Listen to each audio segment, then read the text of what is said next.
ఎదురుగుండా జరిగినటువంటి ఉదంతం. ఇప్పుడు అత్యాచారం కేసులు అన్ని చోట్ల మటర్లు చేయమంటలేదు, ఎన్కౌంటర్ చేయమంటలేదు. పబ్లిక్ ఎక్కడైతే క్రూయల్ హింస జరుగుతుందో ఆడపిల్ల పట్ల అలాంటి చోట మిగతా వాటిలో శిక్షించమంటారు, వీటిట్లో ఎన్కౌంటర్ చేయమంటారు.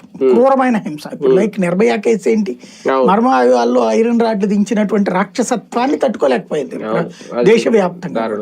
ఆ దిశ కేసులో ఏంటి, అలాంటి దుర్మార్గపు చర్యలు చేశారు కాబట్టి తట్టుకోలేకపోయింది. అలాంటప్పుడు ఎన్కౌంటర్ అంటారు కానీ ప్రతి దీంట్లో అనరు. అట్లాగే ఇక్కడ ఈయన ఒక ఇష్యూని తీసుకున్నప్పుడు ప్రతి అంశాన్ని ఒకే కోణంలో కాకుండా ఇలాంటి అంశాల దగ్గర జాగ్రత్తగా ఉండాలి. అనవసరమైన మాటలు, అనవసరమైన ఆర్భాటం, అది ఒక రకంగా నెగిటివిటీని పెంచుకోవడం అవుతుంది. ఇక రేపు జెన్యూన్ కేసు వెళ్ళినప్పుడు కూడా వాళ్ళు అంతేలేరా అని వీళ్ళు ప్రచారం చేయడానికి ఉపయోగపడుతుంది అక్కడ. అంటే అనవసరంగా అసలు పరామర్శ చేసి తప్పు చేశారు. ఇంకొకటి ఏమైనా పరామర్శ చేయగలిగారా? అక్కడ నుంచి విశాఖపట్నం నుంచి ఆడికి వెళ్ళడానికి అదే సిద్ధరార్థంకి వెళ్ళాడు వచ్చాడు అన్నట్టు వెళ్ళారు, కానీ జైల్లోకి వెళ్ళి పరామర్శించలేకపోయారు. టైం కనీసం ఆ టైం కష్టం. ఇప్పుడు ఇదే నామినేషన్ వేయడానికి వెళ్తారు, ఇట్లాగే జనసందోహం ఉంటది, మానేసి కూర్చుంటారా? పర్లేదు మన కుర్రోళ్ళే మనం నామినేషన్ అయిపోతే ఏమవుద్దని.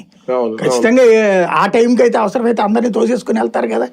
ఇది కూడా 4ంటికి అట్ట వెళ్ళిపోయి అన్న నేను మళ్ళీ వస్తాను, ఒక్క నిమిషం ఆగండి, మనోని బలకరించి వచ్చేస్తానంటే జనం కూడా ఏమన్నారు కదా, నాతోనే ఉండాలంటారు. చాలా అంశాల్లో ఇంకా ప్రత్యామ్నాయం వైసీపీ ఉంది ప్రస్తుతం ఆంధ్రప్రదేశ్ లో, వేరే పార్టీ లేదు కాబట్టి కొంత పాజిటివ్ ఫీడ్బ్యాక్ వస్తుంది అనుకున్న టైంలో ఇలాంటి రాంగ్ స్టెప్స్ ఖచ్చితంగా ఇబ్బంది పెడతాయా?